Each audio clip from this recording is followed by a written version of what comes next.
సింహశతకము. పలుమారు 10 రూపముల ధరించితివేళ, ఏకరూపము బొందవేళ నీవు. నయమునా క్షీరాబ్ది నడుమ చేరితివేళ, రత్నకాంచన మందిరములు లేవే.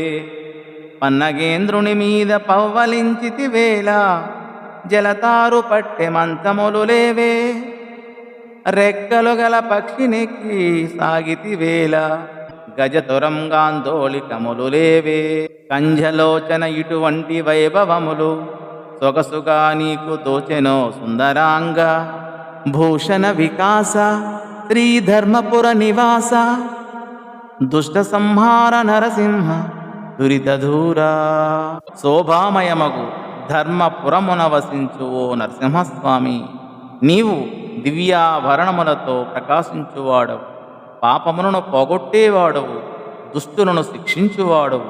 తండ్రి, పలుమార్లు దశావతారములను ధరించావు, ఒక్క రూపాన్నే 10 సార్లు ధరించలేవెందుకని? పాలకడలిలో కాపురం పెట్టావు, రత్నములతో కూడిన కనకమయ మందిరాలు లేవా? పాము పడకపై పవలించావు, జరీ పట్టుమంచాలు లేవా? రెక్కలాడించే పక్షిపై ఊరేగుతావు, రథ గజ తురగాదులు లేవా? ఓ కమలనైనా, నీ హంగులే నీకు సుందరంగా కనిపించాయా అందగాడా? అందం వరకు బాగానే ఉంది, అందగాడివే, కానీ మాకు అందని వాడివి ఎలా? నీ వేషాలు అర్థం కాక అడిగేశాను. గురుడ్డు వచ్చి పిల్లను వెక్కిరించినట్లు ఉంది అనే సామెతను గుర్తు చేసుకోకు.